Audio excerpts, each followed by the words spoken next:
इनकी फ्रैक्शंस को अब हमने जो है वो डिनोमिनेटर को सेम लिख दिया और 1 + 2 कर दिया, that will equals to 3/4। Any problem? No, हमने जब 4 को है उससे हमने क्या नाम है कॉमन लेना था, उसके बाद फिर जाकर नहीं, हम कॉमन आगे कहाँ से इसको लिया है? करेंगे। कॉमन तो नहीं लिया। नहीं, कॉमन मैं कह रही हूँ सेम करना था, लाइक 1/, जैसे पहले 1/4 प्लस 1/2 था ना, हम्म, तो हमें 2 की जगह भी 4 करना था, इस वजह से हमने बिल्कुल फिर सारा करके बिल्कुल बिल्कुल। किया। इसी तरह आपके पास क्वेश्चन नंबर 2 है 1/3 + 3/4। अब देखो यहाँ पे 3 है, यहाँ पे 4 है, तो क्या करेंगे? फर्स्ट वाली अगर फ्रैक्शन को मैं 4/4 से मल्टीप्लाई कर दूं और सेकंड वाली फ्रैक्शन को अगर मैं 3/3 से मल्टीप्लाई कर दूं, तो देखो फर्स्ट वाली फ्रैक्शन को मैंने 4/4 से मल्टीप्लाई कर दिया और सेकंड वाली फ्रैक्शन को मैंने 3/3 से मल्टीप्लाई कर दिया। तो ये ऊपर वाली से मल्टीप्लाई होगी, दैट इज 4। नीचे वाली से मल्टीप्लाई हुई, that is 12। Again 4 multiply by 3 that is sorry 3 multiply by 3 that is 9 and 4 multiply by 3 that is 12। दोनों का फ्रैक्शन सेम हो गया। These are like terms, like fractions. तो अब 12 एज इट इज आ गया, 4 + 9 किया तो ये आपके पास 13/12 आ गया। यहाँ तक कोई प्रॉब्लम है तो मुझे बताओ। नो। तो इस तरह से हमने जो है वो सॉल्व कर दिया। नेक्स्ट है using equivalent fractions to make unlike fractions common before them adding. तो ये आपके पास लिखा हुआ है 1/3, तो 1/3 प्लस 3/4 इनको आपने ऐड करना है। तो कहता है कि अब हम इनको यूजिंग इक्विवेलेंट फ्रैक्शंस को यूज करके भी हम उसको कर सकते हैं। कैसे? 1/3 किसके इक्विवेलेंट होगा? 2/6 के। और ये किसके इक्वल होगा? 3/9 के। ये किसके इक्वल होगा? 4/12 के। राइट। इसी तरह जो 3/4 है ये इक्विवेलेंट होगा 6/8 के, मतलब इसको 2 से मल्टीप्लाई कर दिया, फिर इसको 3/3 से मल्टीप्लाई किया तो ये 9/12 आ गया। अब आपने चेक किया ये बेसिकली जो इक्विवेलेंट फ्रैक्शंस हैं ये प्रोड्यूस कैसे हो रहे हैं। हम इस फ्रैक्शन को 1/1 से मल्टीप्लाई कर रहे हैं, 2/2 से मल्टीप्लाई कर रहे हैं, 3/3 से, 4/4 से। तो अब देखो पहली फ्रैक्शन को भी हमने इस तरह से मल्टीप्लिकेशन कर करके हमने इक्विवेलेंट जो है वो फ्रैक्शंस लिख ली और दूसरे के अंदर भी इक्विवेलेंट फ्रैक्शंस लिख ली। दोनों में से ये और ये जो है वो इक्विवेलेंट फ्रैक्शंस का डिनोमिनेटर सेम आ रहा है। डिनोमिनेटर सेम आ गया, इट मींस दैट वो दोनों हमने फ्रैक्शंस उठाई और दोनों को ऐड कर दिया तो आपका आंसर 13/12 आ गया। तो ये दूसरा मेथड है इसको सॉल्व करने का। यहाँ तक कोई लेकिन प्रॉब्लम है? हमने आगे फ्रैक्शंस क्यों हमने बनाई इनकी। मैं वही कह रहा हूँ ना कि उसमें तो सिंपल ये था कि हमने जस्ट डिनोमिनेटर सेम करने के लिए जो हमारे पास रिक्वायर्ड टर्म थी, हमारे पास यहाँ पे 3 था, यहाँ पे 4 था। अब 3 को हम 4 नहीं बना सकते, 4 को 3 नहीं बना सकते, तो हमने दोनों को 12 बना दिया। राइट। ये तो था एक सिंपल यस। मेथड। अब इसके अंदर दूसरी वाली जो टर्म है इसके अंदर हमने इसकी जो है वो इक्विवेलेंट फ्रैक्शंस लिखनी है। इक्विवेलेंट फ्रैक्शंस कैसे प्रोड्यूस होती हैं? फ्रैक्शन को 1/1 से मल्टीप्लाई कर दो, फ्रैक्शन को 2/2 से मल्टीप्लाई कर दो, फ्रैक्शन को 3/3 से मल्टीप्लाई कर दो, फ्रैक्शन को 4/4, 5/5, 6/6 से मल्टीप्लाई करते जाओ। तो ये हमारे पास जो है ना ये फ्रैक्शंस बन रही हैं, that are called equivalent fractions. इसी तरह मतलब 1/3 मल्टीप्लाई बाय 2 करते जाओ, फिर आगे 2 2 नहीं, ओवर। सिंपल 2 नहीं, 1/3 मल्टीप्लाई बाय 2/2। तो ये आपके पास क्या बन जाएगा? That will becomes 2/6। देखो वही बन गई है।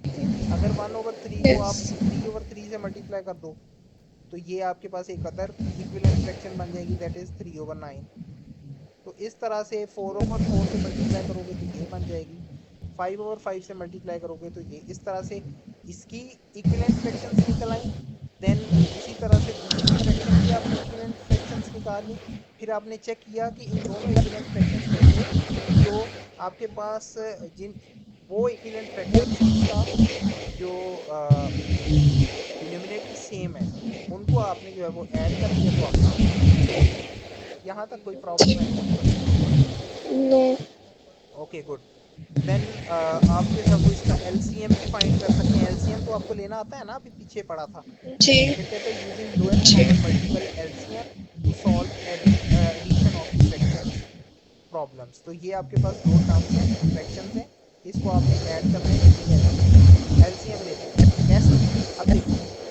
पास 1/5 प्लस 5/8 हमने बोला है कि हम तभी भी ऐड कर सकते हैं जब आपके पास क्या होगा, डिनोमिनेटर सेम होगा, राइट। तो अब डिनोमिनेटर जब यस। सेम है तो इसको एक अदर मेथड है जिससे हम एलसीएम ले सकते हैं। अब 5 और 8 का एलसीएम कैसे लोगे आप? 5 के जो है प्राइम फैक्टर्स लिखे तो वो 5 मल्टीप्लाई बाय 1 आ गया, और अगर 8 के प्राइम फैक्टर्स लिखेंगे तो वो 8 मल्टीप्लाई बाय 1 आ जाएगा। सॉरी, 8 मल्टीप्लाई बाय 1 नहीं आएगा, ये आएगा 2 मल्टीप्लाई 2 मल्टीप्लाई 2, राइट। क्योंकि 5 तो पहले ही एक प्राइम नंबर था, इसके तो फैक्टर्स बनेंगे नहीं, इसके तो दो ही फैक्टर्स होंगे। 8 के फैक्टर्स बन गए 2 मल्टीप्लाई 2 मल्टीप्लाई 2 मल्टीप्लाई 1, इसमें कॉमन कौन सा है? 1। ओके, वो लिख लिया। जो नहीं कॉमन वो कौन कौन से हैं?